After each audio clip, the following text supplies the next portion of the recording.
investing activity.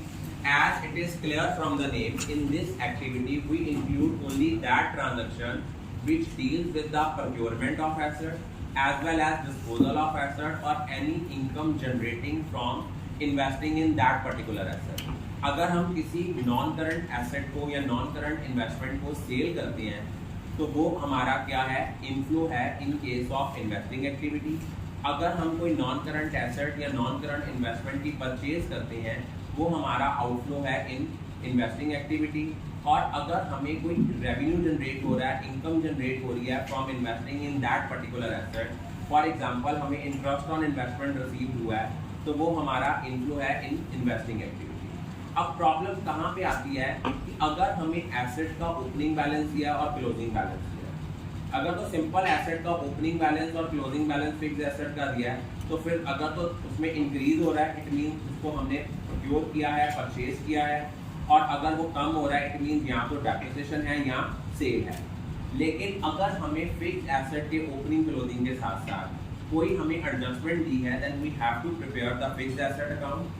और जब भी हमने फिक्स एसेट अकाउंट बनाना है हमें याद रखना है कि जितने एसेट्स होते हैं इनका ओपनिंग बैलेंस होता है to balance brought down, closing balance होता है टू बैलेंस कैरी डाउन। और अगर हम एसेट को सेल करते हैं तो एंट्री आती है बाय कैश और बैंक। अगर हमें उस एसेट को बेचने में कोई लॉस हो रहा है तो बाय स्टेटमेंट ऑफ P&L। और आपको पता है जिस एसेट को हमने बेचा है उस पर from the date of purchase till the date of sale जितनी डेप्रिसिएशन अकमुलेटेड है वो आएगा बाय अकमुलेटेड डेप्रिसिएशन। अगर हमें उस एसेट को बेच के गेन हो रहा है तो ये क्रेडिट होगा, ये आएगा to statement of profit and loss. और बैलेंसिंग फिगर क्या आएगी, टू कैश और बैंक। और अकमुलेटेड डेप्रिसिएशन अकाउंट कैसे बनाते हैं, opening balance by balance brought down, closing balance to balance carry down.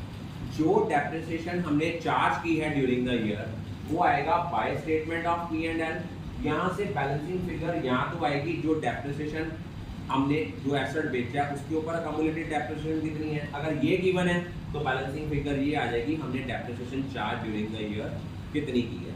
हमें दिमाग में रखना है कि हमने फिक्स एसेट अकाउंट और अकमुलेटेड डेप्रिसिएशन अकाउंट कैसे बनाना है। दोबारा सुनो, अकमुलेटेड depreciation will be prepared like other liabilities, opening balance that will be by balance brought down और क्लोजिंग होगा to balance carry down.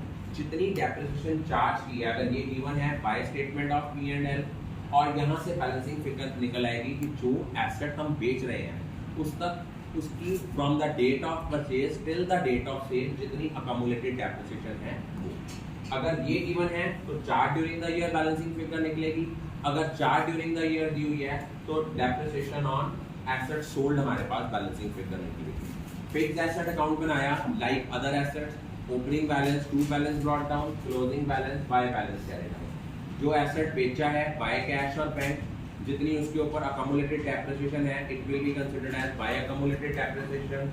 Loss on sale हो गया बाय स्टेटमेंट ऑफ P&L। अगर गेन हो रहा है that is to statement of P&L और balancing figure आ गई। अगर टू वाली साइड शॉर्टर है कि कितनी डेप्रिसिएशन हमने पूरे साल में परचेज की है। I think all of you are clear about.